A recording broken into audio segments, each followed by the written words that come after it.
Olá, irmãos, paz do Senhor, tudo bem com vocês? Sejam bem-vindos a mais um estudo aqui do canal Escritura Provada. Me chamo Gustavo, para quem não me conhece. Eu quero gravar um estudo para vocês hoje, irmãos, falando a respeito do Templo do Senhor, tá?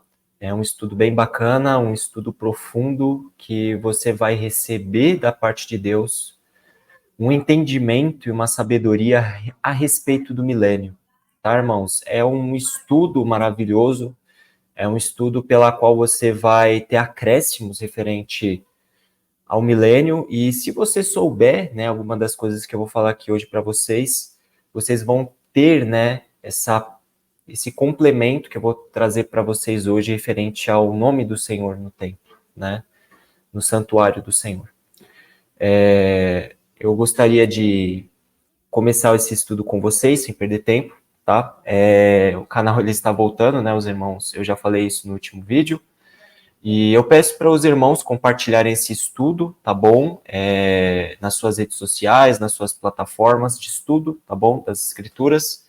E vamos começar esse estudo, irmãos. Vamos entrar aqui dentro do texto de Deuteronômio capítulo 12, que vai nos ensinar a respeito dos estatutos e dos juízos que o Senhor nosso Deus nos falou que a gente tem que cumprir nessa terra. E quando a gente estiver no milênio, quando nós estivermos no reino de Cristo, a gente vai ter esses mesmos estatutos, esses mesmos juízos, até alguns deles aperfeiçoados, para nós vivermos, irmãos, uma eternidade na mais pura pureza e na mais pura obediência e testemunho para as nações, e uma vida irrepreensível diante da face do Senhor. Tudo bem? Então, versículo 1, Deuteronômio capítulo 12. São estes os estatutos e os juízos que cuidarei de cumprir na terra que Deus deu a vós, o Deus dos vossos pais, para possuirdes todos os dias que viverdes sobre a terra. Essa palavra possuirdes, tá, irmãos? É a mesma coisa de tomar posse, tudo bem? Tá até escrito aqui, ó. Então, são estes os estatutos e os juízos que cuidareis de cumprir na terra que o Senhor, vosso Deus, deu a vós, para que tomeis posse desses estatutos e juízos todos os dias pelas quais vós viverdes sobre a terra, nesses dias pelas quais vocês estarão vivendo na terra que o Senhor vos deu, segundo promessas dadas, né, a Abraão, Isaac e Jacó, né? A terra prometida que o Senhor Deus prometeu a eles. Irmãos, uma interessante revelação da parte de Deus referente a... Gustavo, por que você utiliza muitas análises para você simbolizar o reino de Cristo através da terra prometida? Dois pontos importantes para eu falar aqui, tá, irmãos? O primeiro deles é que o Senhor, em Eclesiastes, ele falou para a gente que as promessas que Deus ele deu para o povo no Egito, as promessas que Deus deu para o povo no período pré-diluviano, né, que Deus ele sempre quis que os homens realmente obedecessem à voz de Deus, mesmo com o conhecimento do bem e do mal, né, que foi instituído no Gênesis, os homens obedecessem e largassem de uma vez por todas o pecado e a morte, né, porque o pecado, ele é nada mais, nada menos do que o consumar da morte, né. Então, vamos dizer assim que há uma pessoa que vai cometer muitas iniquidades, muitos erros, né, o que vai acontecer com essa pessoa? O acúmulo de pecados, o acúmulo de erros vai gerar a morte nessa pessoa, eu digo nesse sentido, tá? E um outro ponto interessante de se citar também é que Deus, ele sempre quis que o povo obedecesse ele, e quando ele fundou a terra, ele queria que o homem, mesmo com esse conhecimento do bem e do mal, ele tivesse essa percepção que ele tem um pai, um protetor, um salvador, um cuidador, que ele não fosse sozinho sobre a terra. O próprio Deus, ele diz, claro que em outro contexto, que Não era bom que o homem vivesse só. O homem ele não foi projetado nas suas entranhas para viver sozinho. Tá, irmãos? Então, essa é uma sabedoria importante que eu queria passar para vocês. Então, quando Deus ele nos passa os estatutos, quando Deus nos passa o juízo, não é para que ele gere morte em nós, sabe? Não é para, vou passar para vocês um conjunto de regras de obediência para que vocês não suportem elas e vocês caiam. Não. Se Deus ele passa algo para a gente, é porque Deus ele sabe que a gente vai conseguir cumprir esses mandamentos. O que basta a gente é apenas obedecer e viver uma vida de completa reverência perante a face do Senhor. É isso que Deus quer de nós. Quando Adão e Eva pecaram no Éden, Deus ele falou, vocês estão destituídos da minha glória, vocês não vão poder mais comer a árvore da vida eterna, né? Depois que eles comeram a árvore do conhecimento do bem e do mal.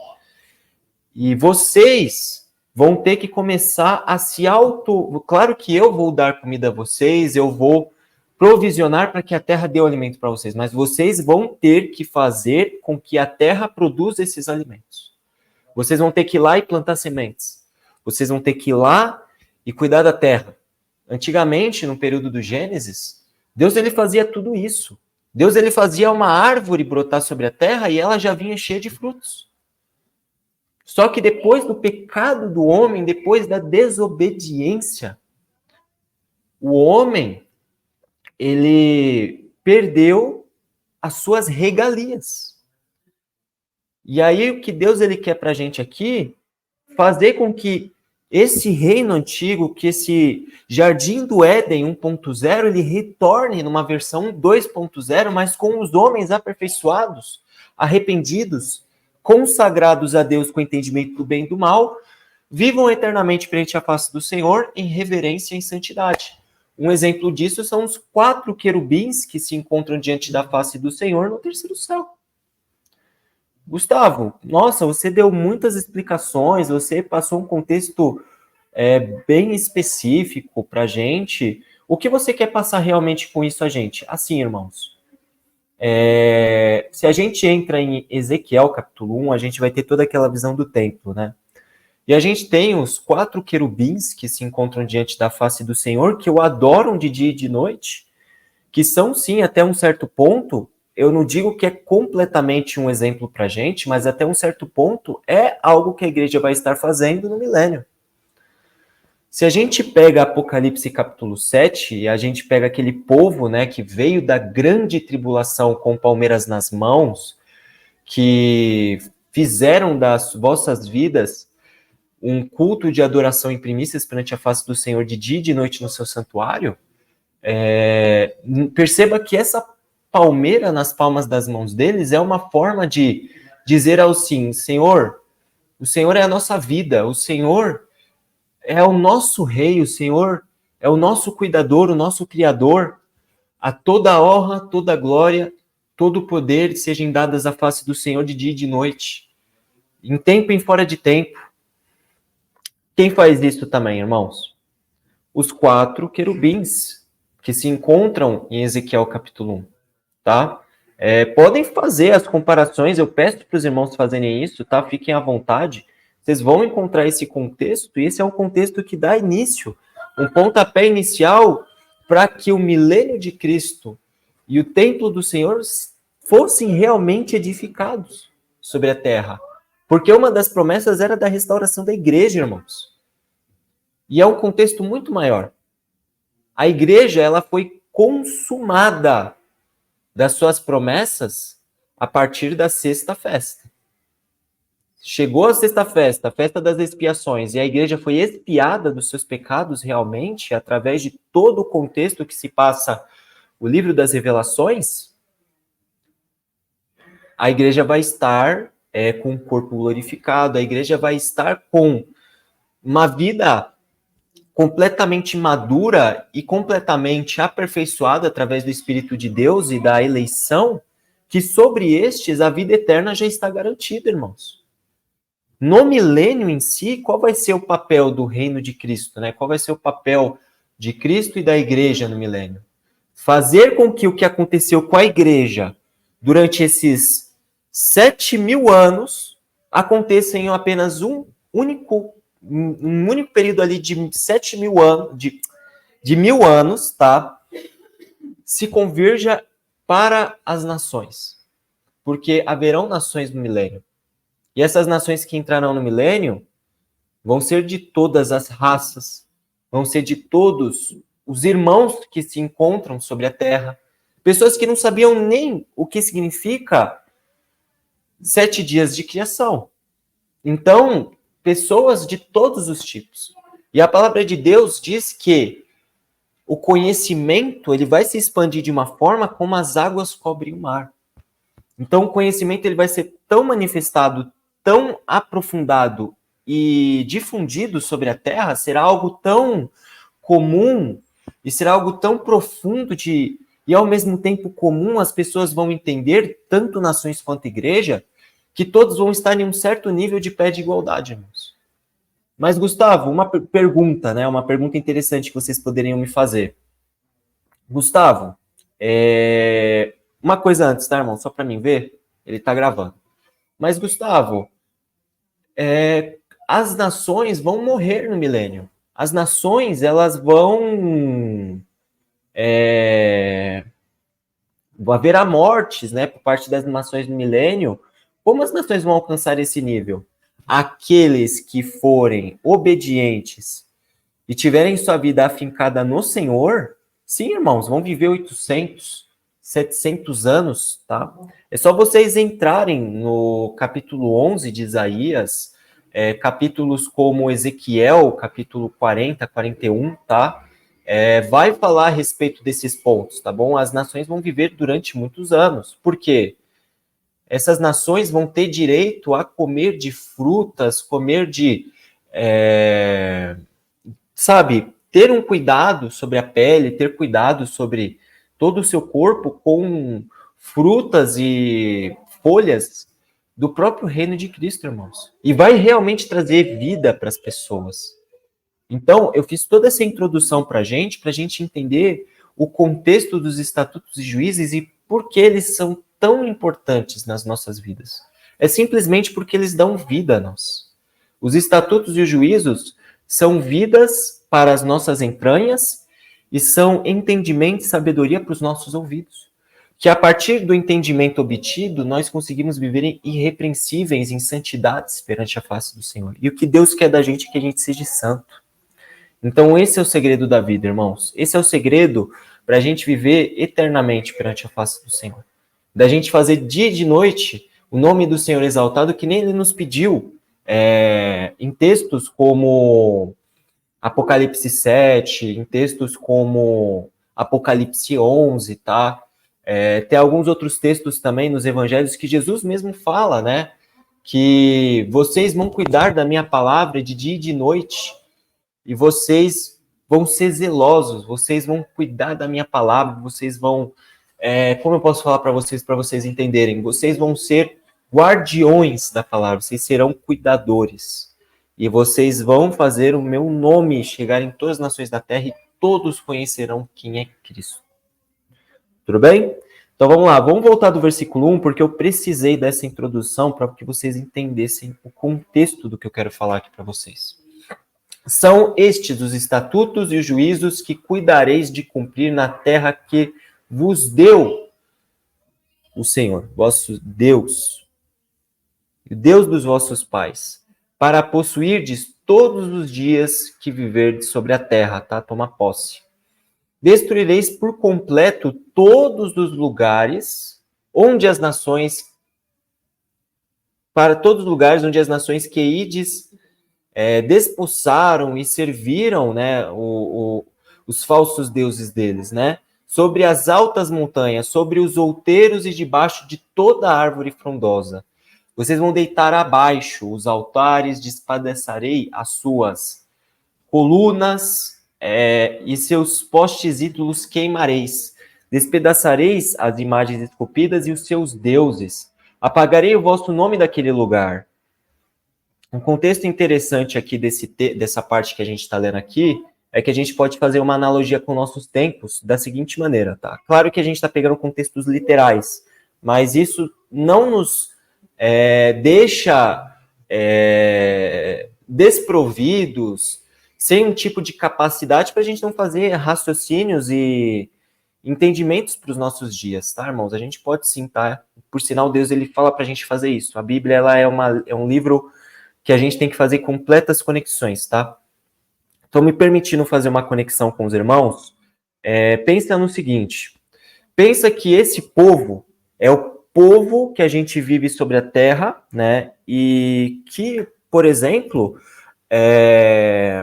tem os seus deuses, né? Tem, sabe, imagens esculpidas, tem ídolos, tem, sabe, essas coisas que os homens colocam seu coração sobre a terra. Hoje, irmãos, isso pode ser colocado por N fatores, tá? Não pensem que isso acabou quando Cristo veio, tá? Não, isso ainda não acabou. Vou jogar essa parte que os irmãos provavelmente não sabiam, vocês vão começar a entender a partir de agora. Tudo nessa vida que você coloca acima de Deus, ela começa a se tornar um ídolo na sua vida. Quer que eu te prove? Eu vou te provar agora, meu irmão. Vamos lá. Eu tenho o meu emprego. Vamos começar partindo de emprego, tá? Eu tenho meu emprego e, bom, eu vivo para o meu emprego. Uma pessoa que tem um entendimento desse jeito. Assim, irmãos, sinceramente, Cristo mesmo, ele falou que todas as coisas nessa vida, elas são temporais. Todas as coisas nessa vida, elas têm um começo, um meio e um fim, tá? E por que eu digo isso? Porque, irmãos, o seu emprego vai para a vala. O seu carro, ele vai para a vala. Tudo que você tem, irmãos, vai ser perdido. Jesus, ele mesmo fala em Colossenses capítulo 3, esforcei-vos do trabalho de vossas mãos para as coisas que não se perderão, para as coisas que não terão um fim. Então, olha só que interessante, irmãos. Então, se um ídolo pode ser o meu emprego, se o meu ídolo pode ser o meu carro, se o meu ídolo pode ser minha casa, se o meu ídolo pode ser um jogador de futebol, se o meu ídolo pode ser um cantor, irmãos, tudo aquilo que sobrepõe o lugar de Deus na sua vida, ela se torna um ídolo. Agora, vamos jogar isso no contexto da grande tribulação. Vamos supor dos fanáticos do anticristo. Os fanáticos do chifre pequeno. As pessoas que vão dizer, quem pode contra ele? Se a gente pega o contexto de Apocalipse 13, a gente tem exatamente essa fala. As pessoas dizendo, quem pode contra ele? Quem pode contra o chifre pequeno? Porque eles falam isso porque, de fato, na Terra, exceto a igreja, ninguém na Terra vai ser capaz de combater contra esse chifre pequeno, tá? E olha que coisa interessante, né? Deus, ele diz que esse poder todo é feito de mentira, né? Isso daí é um fato aí entre nós. Só que mesmo assim, as pessoas vão ver aquilo e vão dizer, quem pode contra ele? Quem é capaz de subjugar este príncipe, né? Pelo menos na visão deles, né?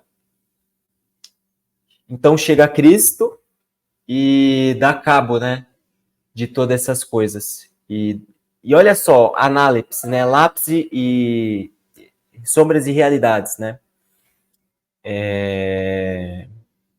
Quando o Cristo ele vem e ele vai tomar posse, né, da terra que é dele, olha só que interessante.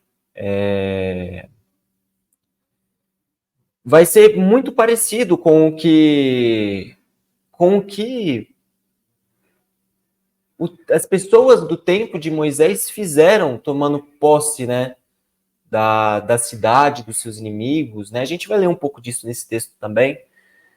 E esse contexto que Deus está falando agora para a gente, Cristo e o seu povo, o seu reino vai fazer exatamente igual. Tudo bem, irmãos?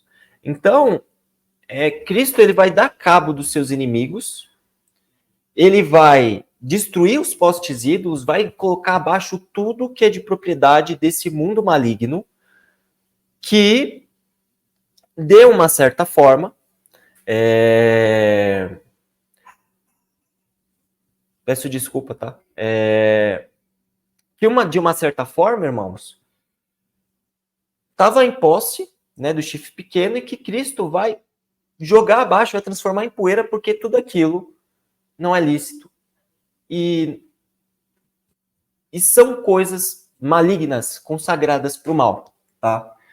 Então, esse reino tecnológico, hoje a gente tem, né, o 5G, inteligência artificial, agentes inteligentes, agentes racionais, a gente tem algoritmos para N cantos. Eu falo isso porque eu conheço os sistemas, né, eu sou programador, mas voltando ao contexto da palavra, né, tudo isso vai ser colocado em terra, irmãos, vai ser tudo subjugado, não vai, tudo que a gente vê nesse mundo hoje, a maioria delas vai ser exterminada e nunca mais vai voltar, tá? A terra vai ser restaurada como era no seu princípio, como era lá no período do Éden, nos 7 dias de criação, aquele modelo, aquela estrutura de terra, sabe? Aí voltando para o contexto que eu falei lá no início do nosso vídeo aqui, do nosso estudo, né? Gustavo, as plantas elas cresciam e já davam frutos, né, instantaneamente. Isso vai voltar no reino de Cristo. Árvores medicinais, uma pessoa se machucou, você pega folhas de árvores, passa, né, sobre a ferida é curada. Tudo isso vai voltar no milênio, irmãos. Toda aquela bênção, aquela glória, ela vai voltar para o milênio e vai ser ainda maior, porque Cristo vai ser rei. Cristo vai ser o nosso rei e sacerdote. Cristo vai ser tudo em todos. E como Efésios capítulo 1, versículo 10 fala, né? Fazer convergir em Cristo todas as coisas que estão debaixo do céu e tudo que está no céu ser ligado na terra e tudo que está ligado no céu ser ligado na terra. Assim como a igreja vai ter, né? Esse é um ponto bem interessante de se citar. A igreja vai ter acesso aos céus, a igreja também vai ter acesso à terra. E a igreja ela vai ser literalmente uma guardiã do evangelho sobre a terra do milênio. Vai ser simplesmente um servo, um filho amado de Deus, um filho amado de Cristo. Nós seremos irmãos, nós seremos um só corpo com o Pai e com o Filho, que são os nossos cabeças. E nós vamos obedecer toda a palavra que provém da vontade de Deus. Tá, irmãos? Então, esse contexto, sabe, de destruir altar, despedaçar, apagar o seu nome daquele lugar, é simplesmente isso. Você jogar fora, né, excluir um contexto anterior, que no caso é um contexto que o oitavo rei, ele estava sobre a terra e estava fazendo com os seus atos malignos, com o seu falso... Vamos direto ao ponto, a sua bruxaria, a sua feitiçaria, e com todos os processos malignos que encobrem a ele, um processo de restauração através do sangue de Cristo e da bondade e da verdade, restaurar a terra como era no seu princípio, no seu início, e fazer todas as coisas serem restauradas, depois de serem restauradas, fazer todas as coisas se convergirem em Cristo. Tanto as do céu como as da terra. Olha só quantas instruções e sabedoria eu já te passei nesse começo de estudo. Sabe, meu irmão? Então vamos continuar estudando, tá bom? Vamos lá. Não fareis assim para com o Senhor, vosso Deus, mas buscarei o lugar que o Senhor vosso Deus escolher de todas as vossas tribos para ali pôr o seu nome e a sua habitação. Perceba, aqui um ponto interessante de se falar é sobre o santo e o profano, tá, irmãos? Se a gente entra nos capítulos de Apocalipse, capítulo 19, lá para o finalzinho, vamos lá, eu quero mostrar isso para vocês, tá? Daqui a pouco eu volto para esse texto, porque esse ponto eu preciso dar uma comprovação para vocês, tá? Apocalipse, versículo 10 aqui, aproximadamente a partir do 13 aqui, tá? Aqui, ó, versículo 16. Tem no seu manto e na sua coxa o nome escrito, Rei dos Reis e Senhor dos Senhores, né? Que é Cristo. Então vi um anjo posto em pé no sol e clamou com grande voz falando, né? A todas as aves que voam pelo meio do céu, vinde, reuni-vos para a grande ceia de Deus, para que comais carnes de reis, carnes de comandantes, carnes de poderosos, carnes de cavalos, cavaleiros, carnes de todos, livres, escravos, pequenos e grandes. E vi a besta e os reis da terra com seus exércitos congregados para pelejarem contra aquele que estava montado no cavalo e contra o seu exército, né? Que a gente tem uma guerra medieval. Mas a besta foi aprisionada e com ela o falso profeta, que com sinais que tinha feito diante dela seduziu aqueles que receberam a marca da besta, né? Isso aqui a gente já falou um pouco no nosso estudo de hoje, né? Essa marca, ela é aquele contexto que eu falei para vocês, de você ter um fanatismo, né? E você se apoiar apenas em um sistema tecnológico que é propenso para destruição, tá? E é o sistema da besta. E eram os adoradores da sua imagem, né? Aqui a gente tem um contexto da imagem que figura isso que eu acabei de falar para vocês, né? A imagem, eu vou gravar um estudo falando sobre essa imagem ainda, tá? Os dois foram lançados vivos dentro do lago de fogo que arde com enxofre, e os restantes foram mortos com a espada que saía da boca daquele que estava montado no cavalo, tá? E todas as aves se fartaram das suas carnes. Esse ponto aqui que eu queria que vocês entendessem, tá, irmãos? Então, lembra, a gente estava falando a respeito do impuro, né? Aqui a gente vai ter um contexto onde vão ter vários mortos. Aí eu falo para vocês, vamos fazer uma comparação, né? É legal que um lugar onde tinha Babilônia, um lugar onde tinha prostituição, um lugar assim que era impuro, sabe? Que era um lugar que não era assim tão consagrado para Deus, Deus instituía ali o seu lugar de habitação. Não, irmãos, tá? Deus escolheu Jerusalém, Deus ele escolheu Israel. Claro que toda a terra pertence a ele. Deus, ele faz toda a terra ser purificada. Isso, pô, poder de Deus, legal, concordo. Mas Deus ele segue regras e Deus ele é muito justo. Então, a partir desse momento que a gente tem um lugar impuro, um lugar que, pô, ali era a grande Babilônia, ali ele vai purificar, ele vai transformar em um lugar habitável, né, sem nenhum problema, porque todas as coisas são feitas segundo a voz e a vontade de Deus. Mas um ponto interessante de se falar aqui, irmãos, é que Deus ele já escolheu, a princípio, um povo, ele escolheu um local para sua própria habitação. Não significa que a terra inteira vai adorar Cristo. Claro que haverão os rebeldes, claro isso, claro aquilo, várias exceções. Mas a terra inteira vai ser de adoração e louvor ao nome do Senhor. A terra vai estar vivendo um tempo que nunca houve. O nome de Jesus sendo exaltado em toda a terra. Olha que coisa maravilhosa.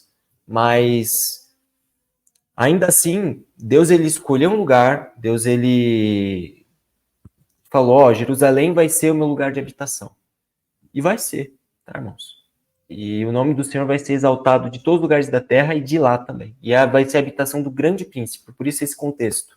A habitação do grande príncipe, né, que vai ter o templo de Ezequiel, que consta, né, do capítulo 40 ao 48, e por isso, né, chamada de Terra Santa, né, cidade do grande príncipe, porque o filho de Davi, né, que herda as promessas, segundo Samuel capítulo 7, o filho prometido, né, de Davi, que vai restaurar todas as coisas, vai habitar essa terra.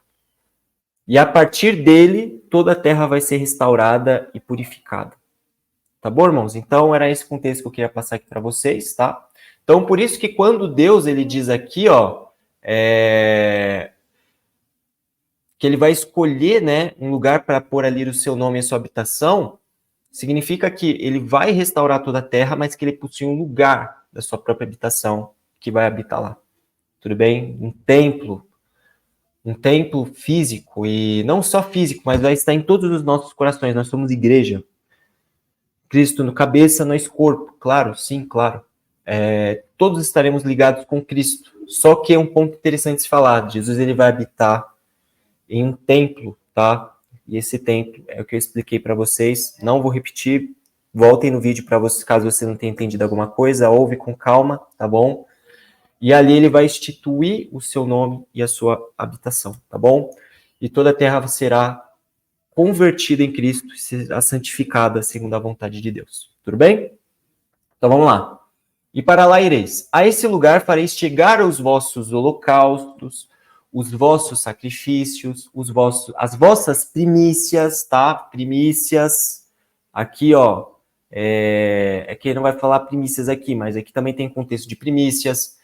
E a oferta das vossas mãos, as vossas primeiras ofertas, as vossas primícias, as primeiras obras, o que é de melhor, o primeiro lugar das suas mãos, vocês entregarão a ele. As vossas ofertas voluntárias. E aqui o contexto dos primogênitos, né? Versículo 7. Lá comereis perante o Senhor, vosso Deus, e vos alegrareis em tudo o que fizerdes, vós e as vossas casas. Aqui é um contexto bem interessante, tá, irmãos? O reino de Cristo, ele vai ser um reino que não vai ter mais tristeza, irmãos. Jesus mesmo fala em Mateus capítulo 5, tá?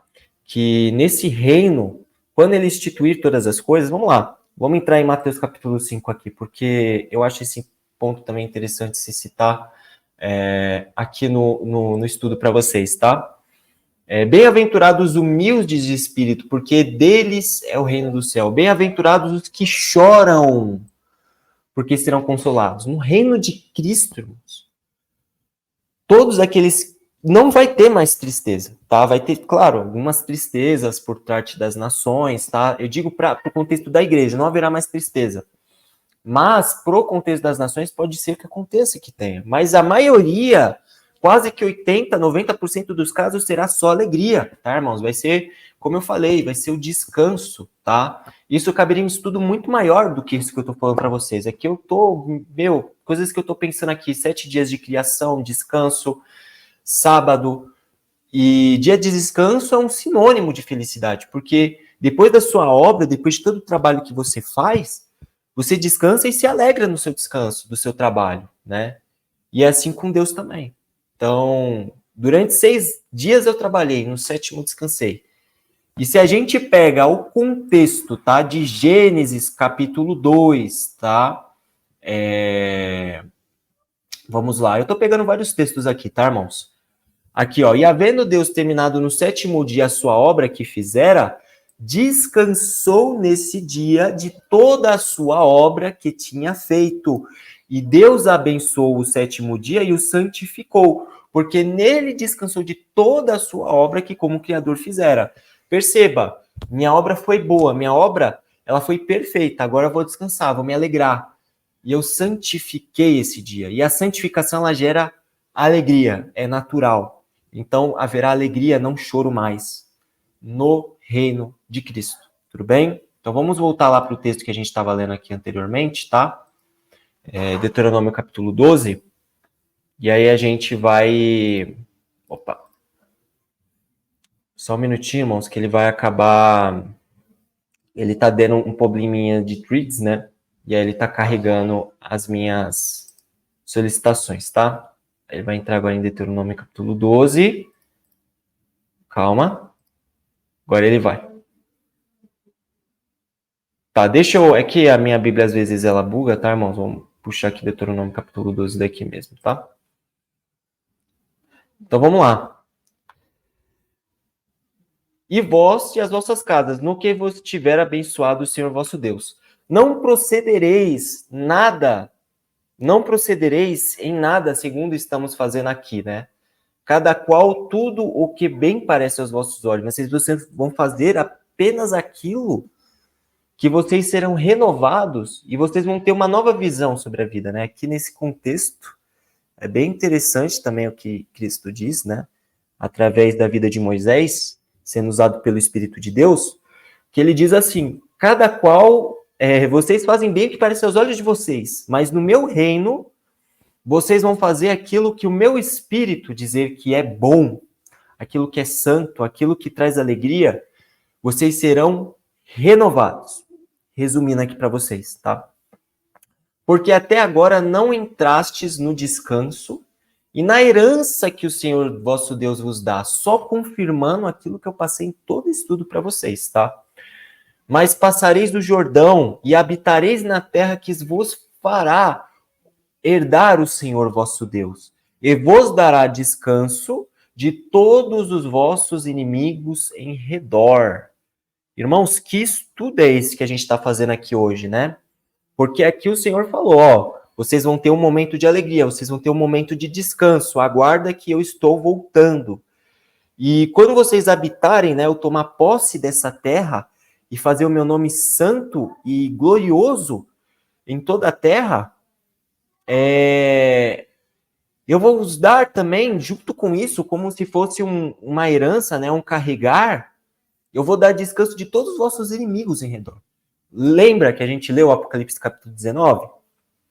Chifre pequeno, falso profeta, diabo aprisionado durante 1000 anos, e chifre pequeno e falso profeta já começando sua condenação, né?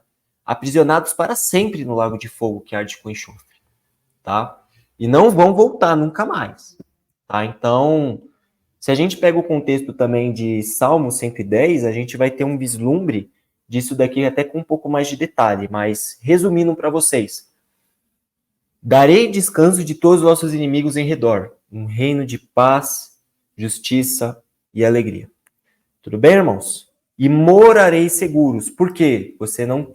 Vós não possuem mais inimigos em redor. Versículo 11. Então haverá um lugar que escolherá o Senhor vosso Deus para ali fazer habitar o seu nome. Novamente, uma confirmação daquilo que eu estou falando aqui no estudo, tá? Que Deus ele escolheu um lugar, né, para sua habitação. Ele escolheu Jerusalém, né, para ser o lugar onde ele vai habitar. E ele vai interceder por toda a terra a partir de Jerusalém. Toda a terra vai ser abençoada através de Cristo e de Jerusalém, das festas dos tabernáculos, de toda a instrução e conhecimento que será transmitido pelo Senhor durante esses anos, né, esses 1000 anos perfeitos, tá? Só deixa eu ver se está gravando, irmãos. Está gravando, beleza. Então vamos continuar. A esse lugar farei chegar tudo o que vos ordeno, os vossos holocaustos, os vossos sacrifícios, os vossos dízimos, as ofertas das vossas mãos e toda a escolha dos vossos feitos, dos vossos votos feitos ao Senhor. E vos alegrareis perante o Senhor vosso Deus, vós e os vossos filhos, vossas filhas, os seus servos, as suas servas, o levita, né, o servo do Senhor que mora dentro das vossas cidades, que não tem porção nem herança convosco, né? E aí Deus ele vai dar uma instrução final para a gente, tá? E essa é o resumo de todo o nosso estudo que a gente fez aqui até agora, tá? Santo e profano. Guarda-te, não ofereça os teus holocaustos em qualquer lugar ou todos os lugares que vocês quiserem e verem, né? Tenham cuidado disso, não ofereça os teus holocaustos em todo lugar que vires, mas no lugar que o Senhor escolher numa das suas tribos, ali oferecereis os seus sacrifícios, a sua obediência, e ali farás tudo o que hoje vos ordeno, tá? Eu só quero passar uma última mensagem para vocês antes de finalizar esse estudo, tá, irmãos? Irmãos, não joguem pérolas aos porcos, tá? Não, tipo assim, não percam o vosso tempo com coisas que Deus ele mesmo já falou que não vai para frente, tá? Então, aqui a gente tem o contexto, né? Não ofereceis os vossos sacrifícios, as vossas primícias em qualquer lugar. Ofereçam nos lugares apropriados e aonde Deus ele vai fazer sua obra, tá? E aqui a gente pode jogar no nosso contexto também. Você, por exemplo, vou dar o exemplo de um lugar num parque, sabe? Num parque até que pode, né? Vamos dar um outro exemplo. Numa empresa, num lugar de trabalho. Não é tão apropriado você querer ensinar a palavra nesse nível, dando um exemplo de mim, tá? Nesse nível de ensino, de estudo que eu estou passando para vocês em um lugar como esse, né? Mas, por exemplo, num parque, nas ruas, em cultos nos lares, em igrejas, tá? Totalmente apropriado, e sim, nesses locais você pode ali oferecer suas primícias, oferecer o que você tem de melhor para oferecer a Deus e aos vossos irmãos, tá? Então, tende um pouco de cuidado nisso também, tá, irmãos? Vamos ser sábios, vamos ser cuidadosos, inteligentes e preparados aí para fazer toda a vontade do Senhor, tá, irmãos? Então é isso, tá? Eu agradeço a todos os irmãos que assistiram o nosso estudo até aqui, tá? Peço para que vocês compartilhem, né, nos seus canais de estudos, né, nas suas plataformas de estudo aí na internet, esse estudo maravilhoso da Palavra de Deus. E fiquem na paz, irmãos. Deus abençoe vocês. Muito obrigado aí.